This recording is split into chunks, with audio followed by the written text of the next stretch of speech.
kaganapan namin bago mag New Year. Ngayon ko nga lang mag-voice over dahil sinasaniban na naman ako ng katamaran. Dahil nga mag New Year, pinauwi na naman kami ni Mother sa bundok. At tingnan nyo naman, kahit mag-aalas 6 na ng hapon, uuwi pa rin kami ng bundok. At ito nga si Mother, o tingnan nyo naman ang dami namang bitbit. Sigurado ako, may napanood na naman siyang video na napaniwala siya about sa mga pamahiin sa bagong taon. Kaya tingnan nyo naman ang dami niya na namang binili ng mga chichi, borichi. Actually, wala namang mawawala pag maniniwala ka, diba? Yung pera mo lang yung mawawala dahil ubos na. At sa mga oras nga na to, bumabiyahe na kami pa uwi. At kaming tatlong magkakapatid dito na sumakay sa likod ng Lamborghini ni Father. At tingnan nyo naman itong kapatid kong Genggeng, nagbaon pa talaga ng macaroni salad. Kasi baka gutumin daw siya sa daan. Bali yung ibang handa pala namin, niluto na namin sa bahay dun sa bayan. Dahil alam namin nagagabihin kami sa pag-uwi sa bundok. At dahil nga si Mother, Father, anong oras na pumunta dito sa bayan? Kaya tuloy ginabi kami sa pag-uwi. At this time nga, huminto kami dito sa Barangay Ardemel dahil may bibilihin pa si Mother. At pinatingnan ko na rin sa kapatid kong Genggeng kung merong tinitinda na grapes na green. At dahil nga gusto rin naming subukan na kumain ng 12 grapes sa ilalim ng table. At sakto nga merong tinda dito kaya tinawag ako ng kapatid kong Genggeng. At akala ko nga grapes lang yung bibilhin namin pero bakit?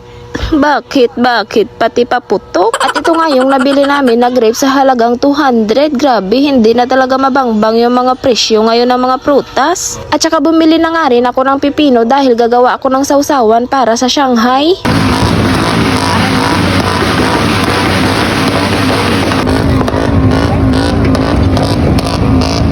O diba, alas 7 pa lang ng gabi pero grabe na talaga yung ingay. At saktong alas 8 nga, dumating kami dito sa bahay. At naabutan nga namin dito ang dalawa kong tito na grabe na talaga yung mga steps nila oh. Yung step nga wala diri, wala dito ah.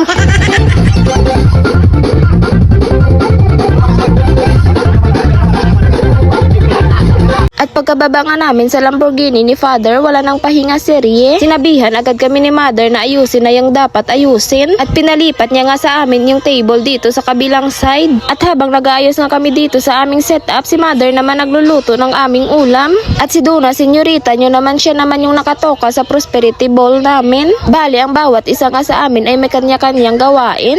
Para naman hindi kami maabutan ng bagong taon sa mga ginagawa namin. At dito nga isinanad ko na rin ayusin yung mga fruits ni Mother. Nabili niya pala to sa halagang 500 pesos. At isa-isa na rin namin inilagay yung mga handa namin sa lamesa. At pagkatapos nga namin ayusin yung table namin, nag-ayos na rin kami. Bali, naligo lang kami at nagbihis. At sa mga oras nga na to ay nagbibilang na si Senyorita Duna nyo dahil mag-alas 12 na.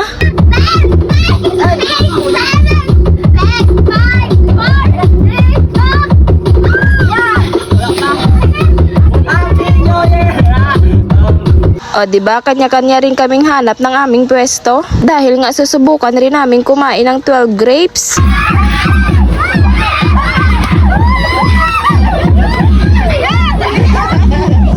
Tingnan nyo naman yung kapatid kong Genggeng o nasa ilalim pa rin ng upuan. Ayan tuloy hindi siya nakaagaw sa mga hinagis na coins ni Father. Paano ba naman kasi sobrang lalaki ng mga grapes na nabili namin? Kaya kami ni Senyorita Duna nyo sumubra talaga sa 1 minute pero tingnan nyo naman yung kapatid naming Genggeng mga 2 minutes na siguro yan. At pagkatapos namin mag-agawan ng coins, lumabas kami sa bahay. At tingnan nyo naman si Mother o grabe na naman talaga yung hataw niya. At sa mga oras nga na to, hiniram pala ni Senyorita Duna nyo yung cellphone ko, yun pala pupunta sila sa kapitbahay namin.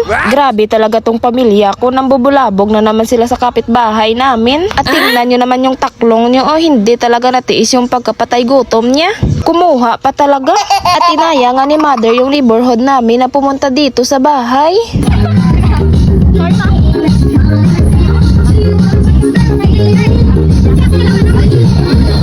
At sa mga oras nga na to, sinindihan na namin yung pasirit na aming nabili.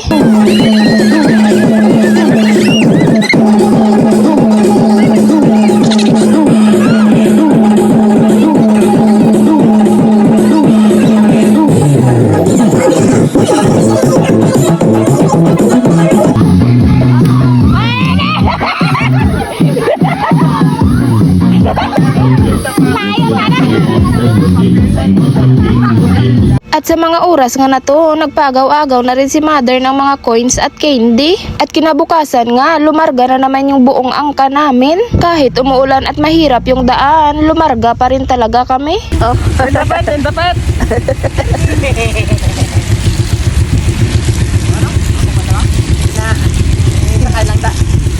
Siya pa ko na madala.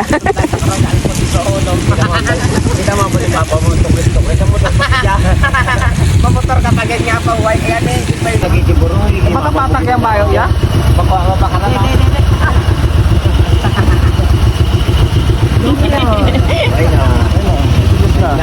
ikaw mo na abi ang attitude mo do ikaw mo na karon ako magpuli